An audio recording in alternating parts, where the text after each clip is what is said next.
Hello everyone, it's Lindsay and welcome back to my channel. Today, I thought we'd have a little chatty video about traditional publishing and the cover art process. I think there are a lot of misconceptions about how much authors are involved with traditional publishing. I know that there is this idea that we don't have any control at all. In fact, I think there are a lot of people that are scared out of doing traditional publishing because they think they have no power whatsoever and don't get any say at all in the cover process. So I'm here to share my story. Now, it comes with the caveat that everyone's experience is going to be different. I'm solely talking about mine. However, I can say that I don't know a single author who has just been given a cover and is like, even if you hate it, you have to deal with it. I don't know a single person like that. Not saying that they don't exist, but I don't personally know them. Every author I've ever spoken to has been asked for feedback in some manner and able to make changes. I'm very lucky because I feel like I got to have a more hands-on manner than most. So I wanted to share with you how we went from conception to what the Glass Witch is now. And I might share a little bit of the odds too. But first off, we had to get an artist, right? So let's start chatting about that. So I got my first email about cover stuff on October 14th of 2021, which, mind you, my book sold in March of that year. So there was a 7-month gap between when we started working on the actual outside of the book versus the inside. I got this email from my editor, Tiffany, and she said, "Hi Lindsay, guess what? We had a little art meeting today and the sales, marketing, and editorial teams all squealed the same sound when our designer presented this artist to them. Her name is Vanessa Morales and her work is so incredible. I want to share with you some of her stuff to help you get excited about what's to come. I hope you love her, Tiffany." I was naturally very squealy. I just knew from the start Vanessa was perfect. You can just tell from the vibrant but dark colors she uses and how everything is very cutesy but somehow gives like a darker, creepy tone at the same time. It was just perfect for what I wanted for my book. She also had worked with Scholastic in the past and on other middle grade covers, so I knew she'd be perfect. My agent Samantha was attached to that email, so she got to see it too. And then the rest of the thread is just us squealing back and forth, the three of us talking about everything that we loved. It was just very exciting from the start. I remember getting the email and just like showing my family like, look, this is the person who's gonna be doing my cover. I'm so pumped. And then we went into character descriptions.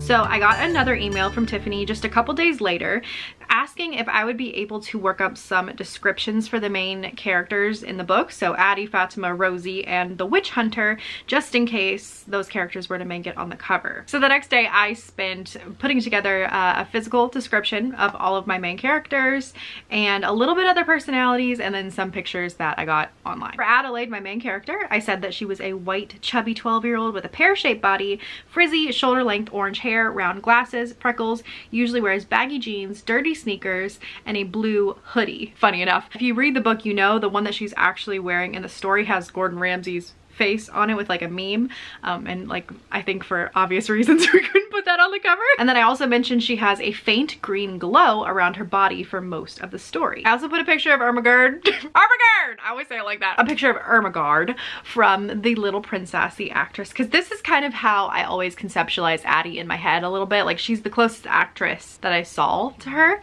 so I threw in that picture. And then we chatted about Fatima, Addie's best friend. So she's brown and Pakistani. She is 12 years old, slim figure, heart-shaped lips, wears a sky blue hijab, matching nail polish and socks, sequin dress that's hot pink or purple. Basically, her style is super glitzy, girly, sparkly, but she loves scary monster stuff. So if a hint of that can be snuck in, I'm thinking like a bat brooch or eyeball purse or anything weird along those lines, like that would have been just perfect. And then we have Rosie, the rabbit. She's a solid white bunny with ears that stand up and red eyes. And then the bad guy, the hunter, I said no skin is shown. He wore black 1600s clothing with a cloak that covers nearly every feature. He has a glowing green stone pendant necklace that plays a big part in the story, and black smoke curls out from his body. Then I added a little picture just to be like, this was a little bit of inspo. I also added a couple little notes down at the bottom of my descriptions because the pageant is a decent part of the story.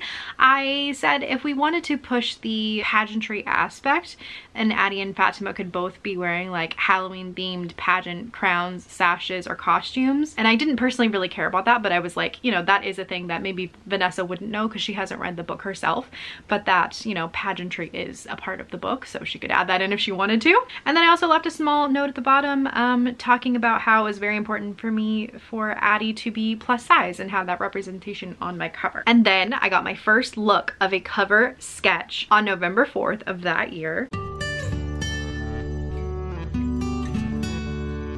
And Tiffany just sent me an email saying how much the sales and marketing team was so in love with it, so excited.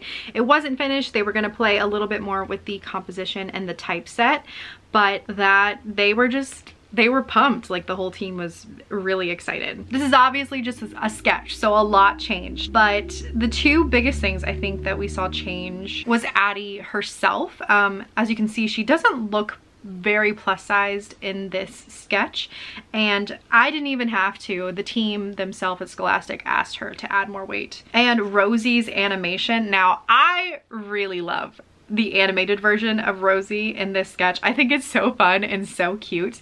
Obviously someone on the team was like, hey, we want Rosie to look a little bit more realistic, so in the final version they went for that. But I love this version of Rosie, RIP. I don't think it was ever a big enough deal for me to like bring up, but I think once I noticed it, I was like, oh, the Rosie is different. Okay, yeah, sure. I remember being very in love with the idea of the hunter kind of being like the background himself. I thought that was so cool. It almost made it seem like the characters were like marionettes and like he was pulling all the strings, and I was like, ugh, love it. I do remember emailing Tiffany though and being like, hey, can we not have Comic Sans be the type font for my name? Speaking of sketches, just to show you how different they can be, I will show you a picture of the odd sketch that I got. This was the very first one, and as you can see, this one is like in full color, whereas the last one wasn't, so it's just all kind of different. I do love comparing the odds as well. There were not too many changes between the sketch that I got of the odds and the final version. Obviously the biggest one is that originally they were going with like this hot pink fuchsia color for the title and my name, and we eventually turned that over to yellow. You can probably spot a few other small changes as well, but yeah, so that's just an idea of the first sketch that I saw for the odds versus the Glass Witch. And then on December 2nd, I got sent the final cover art from Vanessa and Tiffany. As you can see, it is almost identical to the final cover. I think the main difference is that the type, again, for my name is different. Tiffany actually asked me how I was feeling about it, and I was just honest. I was like, I mean, it's okay. It's a little boring, but it's okay. I think the actual word I used in the email was pizzazz. Like, I wanted a little bit more pizzazz. I know that it was really important for the team to find a font that was still like spooky but popped enough and wasn't too scary feeling. So like there was like a balance that the designer was looking for, and they sent me their two favorite options. And as you can see from the final cover, I chose B. It is my favorite of the two still to this day. I think I made the right choice, and both my editor and my agent were like, yes, we like B as well. But like, okay, we kind of went down like everything that I changed from that final piece of art, but the art itself, I was deceased. It was so good.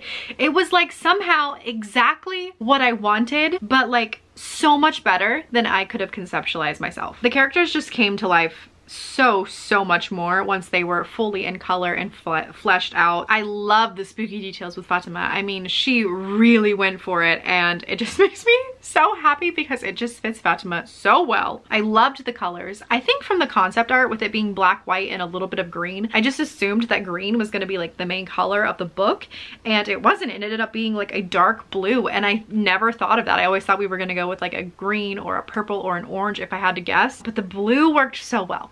And I'm so happy with it. Also, I don't know if I've ever shared this, but Addie's outfit that she wears in the book is actually 100% based on the outfit that I wore every day when I was 12. And I do mean like every day. Like, my mom had to fight me to wash these clothes. I was very much a tomboy, so I wore sneakers every day. I had these jeans that had like embroidered red flowers going down the side of the pant leg in like true early 2000s fashion. And then I wore my soccer team sweatshirt. In fact, I still have it in my closet. I'll go grab it. This was like my emotional support sweatshirt in elementary school all the way through middle school, and I think I could still fit it in high school. And I just wore it constantly, and it means so much to me that I don't wear it anymore, but I'm keeping it forever. So this is what Addie's sweatshirt is based on. Obviously it's not a soccer sweatshirt for her, it's a Gordon Ramsay meme sweatshirt, but yeah, just I've never shared that before, so I thought I would pop it in here. And then on January 20th I got the coolest surprise email. Tiffany emailed me and told me that Vanessa had started sketching the back cover and the spine of the book. They sent me kind of like what that was gonna look like, and I was just like, what the heck, this is so cool. Vanessa was going above and beyond. Back covers are usually pretty boring and pretty basic, but Vanessa decided to do the Lord's work and actually draw the inciting incident on the back. So when Addie actually like ignites the curse, and I just thought this was like the coolest thing ever because I had no idea this was coming. We also did some chatting about what we were able to fit on the spine of the book. At this point in the sketching they were able to fit a tiara and a potion bottle, but given that they needed to fit my name and the publisher info and the title of the book on there, in the final spine that was cut. The next piece of art, if I died the first time I died, was brought back to life, and then died all over again because I was getting chapter art and I was so excited for that. I had asked if we possibly had the budget to do chapter art, and Tiffany was like, well, we'll see what we can do. And then the next thing I knew, I was getting chapter art, and I was just so happy that I asked for it because like, who knows if I would have ever have gotten this had I not have asked. So if you're in traditional publishing, ask for everything because you never know what they might say yes to. But Vanessa went for this super cool, like, I don't even know, like boho curtain type situation where we had some important little symbols in the book thrown in there, some potion bottles, some like cranberry jam, which I just think is so cute, the hunter's pendant, the crown, all of this stuff. And then on top of that, to kill me, bring me back to life, bring me back to life, kill me all over again, I was getting a whole page to itself piece of art that they wanted to put a certain line from the book in. It is a picture of the hunter's chest and his hands are surrounding the magical pendant, and their idea was that they were going to put kind of like a curse or an old adage about the curse in there, and you can see that in the final version, but I was just like, oh my gosh, this is so cool. And then after that, it was a lot of like boom boom boom things really fast happening together. On January 25th we started talking about taglines, something to add to the front cover to let the kids know immediately like what the conflict was, what the stakes were, but was still kind of like flashy and marketable, you know? Now I don't know if my editor actually came up with this or someone on the marketing team came up with it, but they ended up going with, can she break the curse before the curse breaks her? And they brought it to me and they were like, hey, how do you feel about this tagline? And I was like, great, love it. I love it even more because I didn't have to come up with it. And then from there it went to production. We were putting the tagline on, we were getting the back art colored in, all of the inside flap information was put on the book, and then I had a full jacket, and she was becoming real. She was becoming a real book, and I don't think I've actually ever gotten over it. Like I just don't know. I mean, this is just so cool. It never ceases to not be cool. If you are interested, I 100% recommend following Vanessa Morales on Instagram. She has an amazing Instagram where she posts her work in progress all the time.